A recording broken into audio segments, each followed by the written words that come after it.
नमस्कार भक्तजनों, आज हम इस वीडियो में सुनेंगे माघ मास महात्म कथा का 7वां अध्याय। भक्तजनों, माघ मास को मार्गशीर्ष मास भी कहा जाता है। भक्तजनों, मेरे इस चैनल पर आप सभी को माघ मास महात्म कथा का पाठ सुनाया जा रहा है। अगर आप इसके पहले की कथा नहीं सुने होंगे तो उसका वीडियो आपको मेरे चैनल के प्लेलिस्ट पे मिल जाएगा, वहाँ से आप जाकर सुन सकते हैं ताकि इसके आगे की कथा अच्छे से समझ में आए। भक्तजनों, जैसा कि हमने इसके पहले के अध्याय में सुना था कि कुंडल और विकुंडल दोनों भाइयों का मरने के उपरांत क्या हुआ, इसके बारे में हम इस कथा में सुनेंगे। तो आइए विघ्नहर्ता श्री गणेश का नाम लेकर इस कथा को पूरे ध्यान और भक्ति भाव से सुनते हैं। चित्रगुप्त ने उन दोनों के कर्मों की आलोचना करके दूतों से कहा कि बड़े भाई कुंडल को घोर नरक में डालो और दूसरे भाई विकुंडल को स्वर्ग में ले जाओ, जहाँ उत्तम भोग है। तब एक दूत ने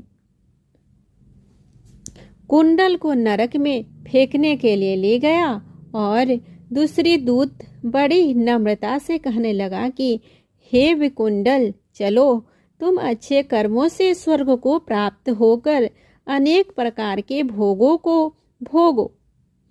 तब विकुंडल बड़े विस्मय के साथ मन में संकल्प धार कर दूत से कहने लगा कि हे यमदूत, मेरे मन में बड़ी भारी शंका उत्पन्न हो गई है, अतएव मैं तुमसे कुछ पूछता हूँ। कृपया करके मेरे प्रश्नों का उत्तर दो। हम दोनों भाई एक ही कुल में उत्पन्न हुए, एक जैसे ही कर्म करते रहे। दोनों भाइयों ने कभी कोई शुभ कार्य नहीं किया, फिर भी एक को नरक क्यों और दूसरे को स्वर्ग किस प्रकार प्राप्त हुआ?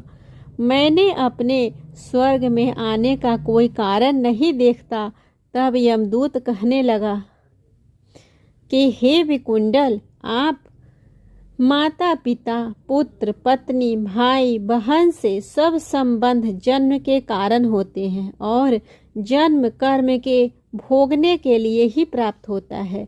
जिस प्रकार एक वृक्ष पर अनेक पक्षियों का आगमन होता है, उसी तरह इस संसार में पुत्र भाई माता पिता का भी संगम होता है।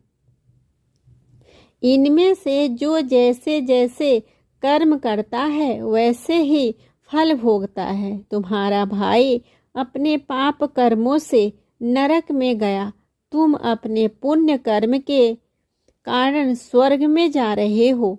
तब विकुंडल ने आश्चर्य से पूछा कि मैंने तो आजन्म कोई धर्म का कार्य नहीं किया, सदैव पापों में ही लगा रहा।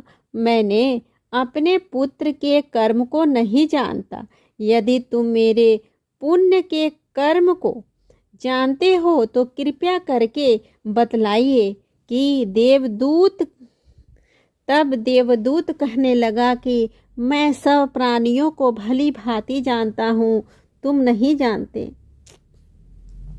सुनो, हरिमित्र का पुत्र सुमित्र नाम का ब्राह्मण था, जिसका आश्रम यमुना नदी के दक्षिणोत्तर दिशा में था। उसके साथ जंगल में ही तुम्हारी मित्रता हो गई और उसके साथ तुमने 2 बार माघ मास में श्री यमुना जी में स्नान किया था। पहली बार स्नान करने से तुम्हारे सब पाप नष्ट हो गए और दूसरी बार स्नान करने से तुमको स्वर्ग प्राप्त हुआ। सो हे वैवस्वर, तुमने 2 बार माघ मास में स्नान किया, इसी के पुण्य के फल से तुमको स्वर्ग प्राप्त हुआ और तुम्हारा भाई नरक को प्राप्त हुआ। दत्तात्रेय जी कहने लगे कि इस प्रकार वह भाई के दुखों से अति दुख हित होकर नम्रता पूर्वक मीठे वचनों से दूतों से कहने लगा कि हे दूतों, सज्जन पुरुषों के साथ 7 पग चलने से मित्रता हो जाती है और यह कल्याणकारी होती है। मित्र प्रेम की चिंता न करते हुए तुम मुझको इतना बताने की कृपा करो कि कौन से कर्म से मनुष्य यमलोक को प्राप्त नहीं होता, क्योंकि तुम सर्वज्ञ हो। इस तरह हमने सुना कार्तिक मास महात्म कथा का 7वां अध्याय। इसके आगे के भाग में इसके आगे की कथा को सुनेंगे। उम्मीद करती हूँ आप सभी को यह व्रत कथा अच्छा लग रहा होगा। कैसा लग रहा है प्लीज कमेंट करके बताएं, और अगर अच्छा लगे तो कमेंट बॉक्स में राधे राधे लिखना ना भूलें। तब तक के लिए हम मिलते हैं अगले वीडियो में। आप सभी पे भगवान श्री हरि विष्णु और माता लक्ष्मी अपनी कृपा बनाए रखे।